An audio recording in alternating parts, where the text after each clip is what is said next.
Hello and welcome. So, I'm Tim Brown. I've posted a fair bit about this here Glock 19 Generation 4, and this is an exciting one. The first few years that I had this pistol, nearly 15 years ago, all I did was keep track of what I ran through it, how many rounds based on a box. Fast forward, here we are in the year 2024, and yeah, it's the 28th, so 2024 is wrapping up. But we're gonna cross the 60,000 round mark on this pistol. And that's pretty exciting. So I'm not a high volume shooter in the sense of going out every single week. In fact, it's been a few weeks between traveling, holidays, visiting with family, the passing of my granddad, and taking the time to go visit with him. Got to celebrate his 92nd birthday. All these events came up, and then shortly after he passed. So anyway, there have been some projects and things that I wanted to address that just didn't happen. But here we are, 28th of December 2024, and I want to take you on a small little journey here as I prove that even after 60,000 rounds through one pistol, it's still accurate, it's still reliable, and it's going to do exactly what we need it to do. And to prove it, I'm going to start by making 10 shots at 100 yards on a Dirty Bird target, because why not? So before we get too far into it, let's show a little bit what's going on here. So you can see the wear on there. The slide finish is original, okay, is what it is. I have not done anything to it. In fact, okay, just to be clear, we're empty, okay? Nothing in the chamber. We're about to point this over my shoulder. Still a safe direction. We're gonna be reasonable about it. So, we've got some lint up there on the front of the rounds where the sights are. It is messy. I carry this thing, okay? And real quick, I'm gonna take it below camera here, and we're gonna break this down, show a little bit to you of just how messy it is, okay? It's due for cleaning, and I haven't. Simple as that. Like I said, I've been a little busy over the last few weeks. We're gonna take the frame here, drop that down in my Tenacor Velo 4 holster, and show you the barrel. I'm ridiculous about lubing, okay? I use some high-end, very specific lubricants. The Lucas Extreme Gun Oil mixed with Motor Coat. It is a penetrating oil that permeates the pores of the steel, and I truly believe that is part of why I have had the longevity out of this barrel that I have, and the slide for that matter, okay? So I want to show you this barrel. You can see some build up there where there's wear. A little bit of a smile on the top of the barrel. We got a little bit of wear down at the bottom where the recoil assembly has rubbed into it. This is several RSAs in. Just to be clear, RSAs should be replaced. The Generation 3, they recommended give or take around 3,500 to 5,000 rounds. I wear them out. Okay, people have told me you're going to batter your frame, you're going to wreck it, you're going to cause damage. Okay, I try to be careful, I try to be reasonable about it, but at the end of the day, I got a tool to use, and I have used it, okay? So we're going to show you the inside here. You can see some wear on the finish, but no metal gouging inside of the slide. You can see some shiny spots on the rails there. Lint, crud, it's going to do its number on there. If you can get it to focus, you can see that it needs to be cleaned off. Back plate is standard because I'm not weird. No Punisher skulls, no weird crap on there. And you can see from the inside of my mid to high sweat guard holsters I've used over the years. And these are the AmeriGlow Spartan tactical sights with the orange front. If I'd been thinking about it more and the option were available at the time, I would have gone with the luminescent green front, but hey, it works. I've been shooting these for a while. It's the second set of sights that this pistol has had on it. I started off with a set of the True Glow TFX Pro. They also had the orange front and the green / blacked out rear that worked. But at the end of the day, it was the best of neither, okay? You had fiber optic that was washed out. Right now, it's pretty late. Sunset is upon me. And right now, those fiber optics would do me no good. On the other hand, my tritium is starting to show up. I have a nice bright orange front, and that's gonna be just what I need to make this happen. So, we're gonna go ahead and off camera, for purposes of following the rules, reassemble. There we go. Function check, safe direction. Again, empty, okay? You see that light through there? Nice hard reset. Now, to be clear, the trigger return spring, the trigger pin right here, as well as the rear housing pin, all of those are new. RSAs, this will make number 11 or 12. I'll have to look at my tally book, which I do have a notebook where I keep track of how many rounds I put through it. So I literally check off a box, okay? Boxes are 50 rounds, 100 rounds, or 200 rounds. That's how I keep track of it. This is nothing fancy. Blazer 115 grain, brass. They work, they're accurate enough. They do what I want them to, and we're about to prove a point downrange here. So, with that in mind, we're gonna check that, go ahead and put it aside for the moment, and we're gonna make you dizzy for a few moments here, because I wanna prove, with all honesty, that I'm making these shots, okay? So we're gonna get dizzy for a moment. Let's see if I can work this gimbal on my own. So for starters, and let's show you, we're gonna zoom in 10 times, and we need to, whoa! Let's see if I can do this. Oh, good grief. Gimbal heads are great. They're also really annoying. Let's see if I can do that. Can you see that? Nice, clean target. Now we're gonna walk down there, I'm gonna prove a point. I wanna make sure that you understand this is a pristine target, okay? So let's get back out, and out again. And you eagle-eyed fellas will have noticed, I have this delightful tape measure down here on the ground. And yes, I'm a country boy, so I drove over here in the New Holland. Fantastic little tractor, by the way. So, right here is where we're set. Okay, look at that, 330 feet. Here's my tripod, and way down there is where we're gonna go look for a moment. If I can do this without making y'all too dizzy. I want the gimbal to do its trick.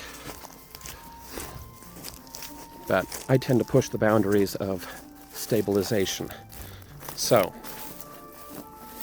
here we are, walking along the tape measure. Now, this is my private property. The direction I'm going to be firing is in a safe direction. It is also going into some scrub oak, along with a dirt berm and rocks behind. Now, yes, I do have the target balanced on top of a boulder. That is going to be safe. In this particular case, we're far enough away to avoid ricochet.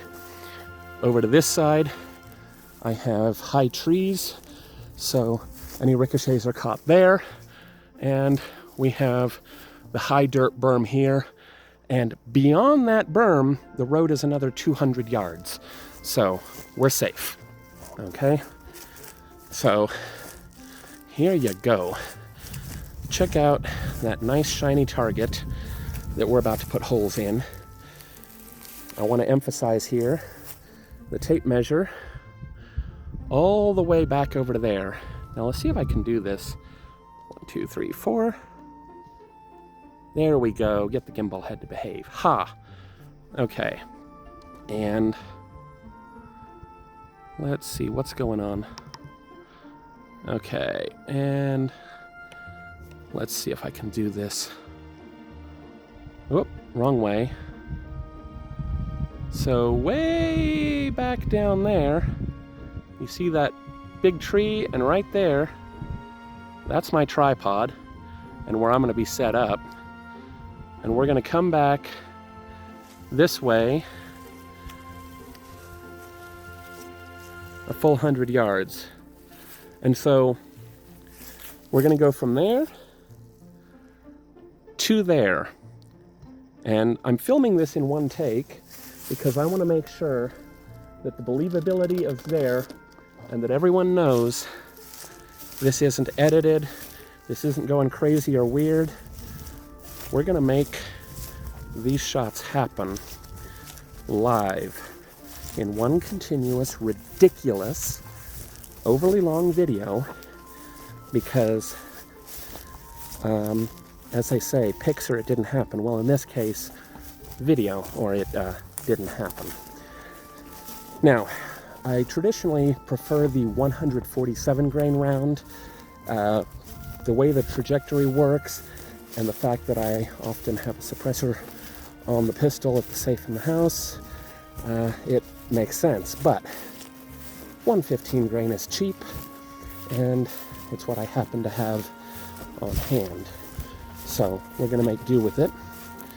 And then we're going to take this ridiculous show on the road and prove that even after 60,000 rounds through the same barrel, my pistol is still able to hit that dirty bird way down there. Okay, here's some extras I brought along. We'll see if I get to it or not. And in the meantime, let's get this happening because it's getting dark. And as eagle-eyed and capable as I am, 1, 2, 3, 4. Oh, goodness. That was dizzying. Okay, let's see if I can get this right. Hey, welcome back. Okay, I'm gonna put glasses on. I see just fine, the target's right there, but I'm shooting a pistol that's got a lot of rounds through it. If something's gonna go wrong, day to day I wear safety glasses, I work with tools. You saw the tractor over here. I like my eyeballs, I see very well. Those of you that are out there shooting and you're not wearing ear and eye pro, you got some kind of special crazy going on, because when things decide to go sideways and you get debris, a piece of shell casing or, you know, stripping off of a round, and that comes back in your eye, you only have 2 eyes, my guys, so you got to be reasonable here. Mag pull, this is the PMag 15. They work, they do the trick, okay? So, 10 rounds. I am gonna go slow fire. We're not going crazy here, and I wanna make sure that I make this count because 10 rounds is 60,000 rounds through this pistol. And that right there is exciting. So join me in this little celebration. Okay, I'm technically a little behind the 330-foot mark here, but we're gonna make this happen. And breathe a little. My heart rate's a little high. Real quick, let's keep this in a safe direction. If you can make that out, my heart rate is at 90 beats per minute. I've been moving. I was getting around, it's a little cold, so I wanted to get set up. And again, emphasis, we're in a safe direction, so we're gonna make this happen. Over here to my side, we have tall trees.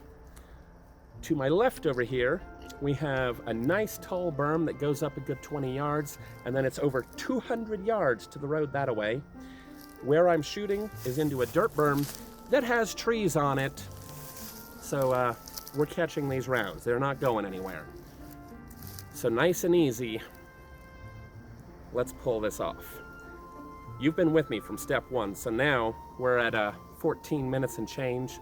We need to get this done. Whew. This isn't about speed. This isn't about coming from the holster. This is about accuracy and proving that I know a little bit about what I'm doing with a pistol. Whew. And the trick is here, I'm not actually gonna lock out.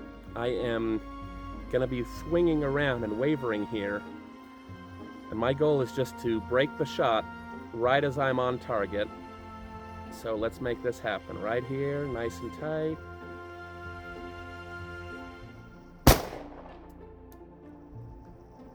Seriously? Low and right, but it's on target. Should be right around the 9 ring. Maybe split off into the outer, but yeah, that could have been better.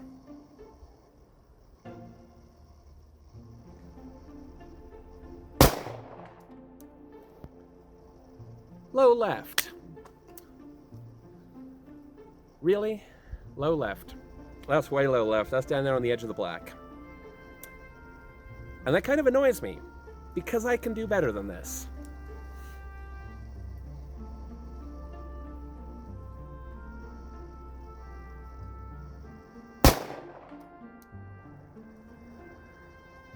High and kind of centered, but yeah. Okay, let's come down a little bit.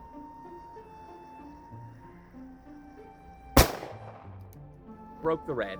There we go.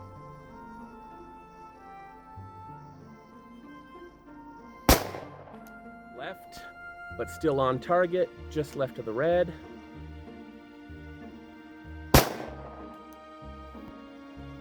Center and slightly right.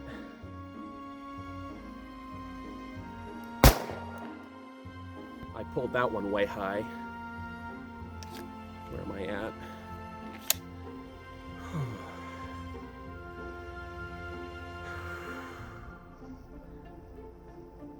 Okay, and let's make this happen. Come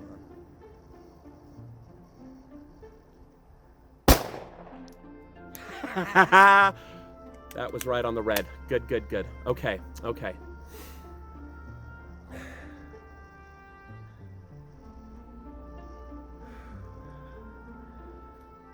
Whew. The excitement is not a good thing right now. I'm pushing my heart rate through the roof, and that doesn't help with keeping steady and on target.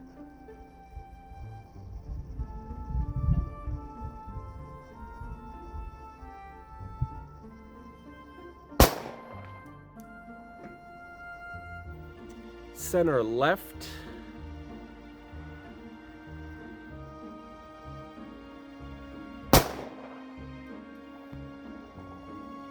Low just below the red. 10 rounds. That was 60,000 rounds through this beauty right here. It is worn, it is beaten, it has served me perfectly.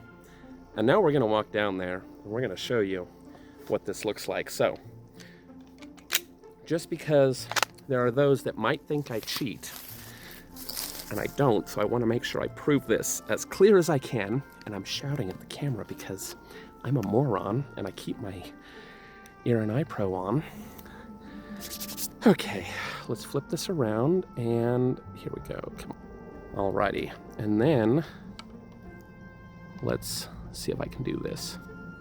Come on. There should be nice splatters on there. Ooh, hey, hey, hey, we got some hits. Oh wait, I knew I hit because I know how to call my shots. If you don't know how to call your shots, you're doing something wrong. There's a wonderful gentleman that knows how to teach shooting like nobody's business. And his name is Tim Herron. And I wish I were as good as him. Come on, whoa. Okay, I hope you can see that. Ooh, we got some good splatters on there. Okay, okay. And now let's zoom way back out. Okay, we're gonna go for another dizzying walk here. Again, I wanna emphasize total distance. Let's get out there and see how this is. Yeah, you're gonna have to deal with it. It's gonna be a long video because I'm not cutting this. I'm not speeding it up. Those of you who know how to use the interwebs, whether you're on YouTube or Facebook or wherever the heck I decide to post this, there are options for speeding up the video. My point is to prove that you're not going to wear out a pistol. I mean, some of you might, but Maybe if you're Lucas Bodkin or something, I don't know. That guy puts more rounds through a gun in a single month than I do in a year, probably. Okay, check that out. Oh yeah. Okay, in here real quick. When you get your hits and you're calling it right, oh, that's exciting. So here, guys, oh, I forgot to move the roll of tape. That could have been an idiot moment. Low left, that was my first call. Low right, I broke the ring. I said I probably broke the ring. Couldn't make it out for sure. Low and centered, I called the high shot. That one I didn't call very well. My 2 reds, and then my left and somewhat centered. But that is 10 shots, and I did not hit the tape. We'll take that as a good sign. So, right there, okay, let's emphasize this again. There's my ridiculous tape measure that is running all the way out and way down to the tripod back over there. Oh, so we're gonna zoom back out and yeah, talk about the excitement of getting things right. So I've been shooting for, good grief, I'm mid-30s, 6 years old. It's the first time my dad got me shooting. And not that I recommend this method, okay? But he stuck ear pro like this on my head and put on some sunglasses at some horrible hour of the morning because he was heading off to work but wanted to shoot a little. And he thought it was a good idea to let me shoot a little Jimenez Arms, Jimenez or Cobra 380, little 5+1 ridiculous thing made out of Zamac that we still have around. No, I don't shoot the thing much. Memories. And fast forward over the years, I have pushed myself to be a better shooter. And it's just one skill of many. The other side is the discipline of staying fit, of keeping a good mental focus, and as of late, learning how to know my own body, how to push myself where I can push myself, okay, and make personal improvement.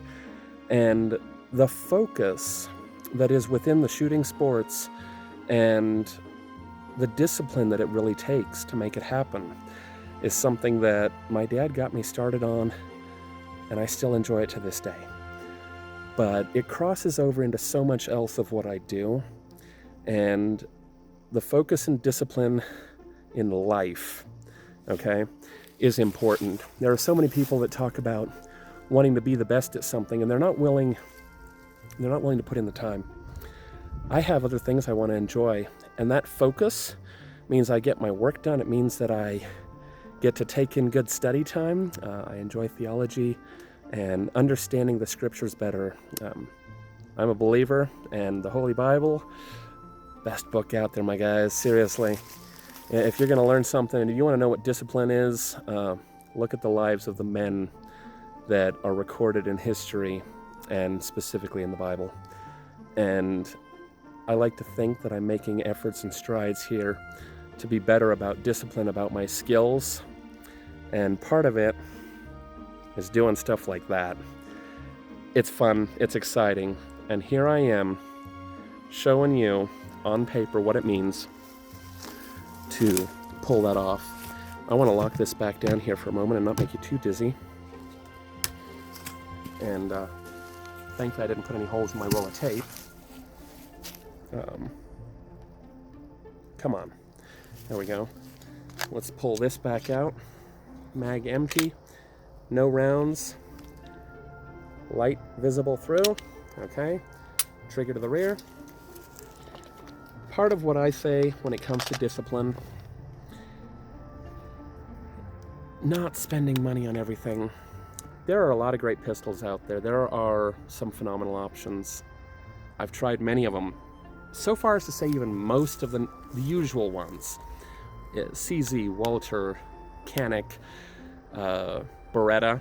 My brother's into Beretta, and gotta be honest, he's quite good with what he has. He's got a 92 FS that I'm a little jealous how good of a deal he got on that sucker, but anyway, that's a separate point. Point being, I've tried a lot of great options that are available out there. This isn't the prettiest gun. It's a very Bauhaus, mid-century modern, plastic fantastic, but it's the revolution starter. It's the one that is trusted. It's the one that I trust. And at this point, I know that I can make it count when I need it to. At the end of the day, that's what matters to me. So everyone talks about, oh, I got this gun, it's good to go. I've purchased other guns. I've also let them go over the years. Took them back to the shop I got them from. There are a couple that I've kept, well, more than a couple, but a lot of them I just chose not to keep. This one right here, though, I had to save up money for it. I had to put in the time and effort, and it's mine. That's just it. It's mine. It's the one that I got, and to be able to say that I've taken care of it, I put in the effort to make sure that it would hold up, and it's still holding up, because right here I'm using it, and I intend to use it until I burn it into the ground, and then I'll consider pulling the one out of the safe. Of my extras that I have, I got a second Glock 19. Found a good deal on one. It was a Generation 5, and clearly I jumped on board with a Generation 5 as I hang on to my lovely Gen 4 here that is battle-worn and beautifully melted to me. The only modification, other than the great night sights that I've left on there, okay, I did modify the beaver tail here, and you can see that that has smoothed out and blended together kind of beautifully over the time that it's been on there. I had a Magpul carry magwell on there for a little while.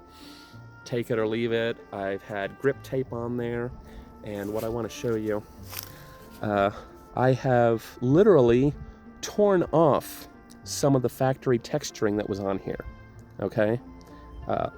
I use it, I carry it, and one of the times I had it in my appendix holster, which we're gonna tip down and show you here.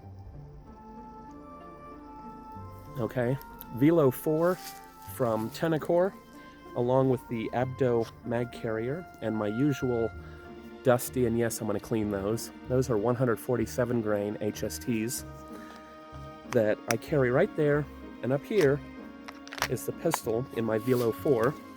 No, I do not normally carry with a Magpul mag, but it works. This is my usual attire. I get out, and I have my pistol with me. And at the end of the day, that's what matters. It's that I have it. If you don't practice with it, if you don't put in the time, don't complain. I'm sorry. Just don't. It's up to you. You get to do what I just did, okay? If you put in the effort, if you put in the discipline to make it happen. So anyway, thanks for coming along. It's exciting that I'm gonna go to my tally book that I left over in the house, and I'm gonna mark it off. 60,000 rounds through one gun. Like I said, I'm not a high volume shooter. It's just something I've done over the course of coming up on here 15 years. Okay, so break that down, divide it down. Some of the ammo I had on hand, some I bought when I probably shouldn't have, considering the prices, but whatever, I did. And now it's getting dark. Admittedly, I'm getting a little cold because it's dropped. We're down to 38 degrees, and I'm in short sleeves. So thanks again for coming on this little journey with me. And if you've watched my other video where I really get into the Glock 19 and talk about it, that was several months ago, and here we are. We're going to share this one because it is fantastic, and hope you all have a good one. Be safe, know what you're getting into, maintain the discipline, and if you have something worth sharing, share it well. Cheers and God bless.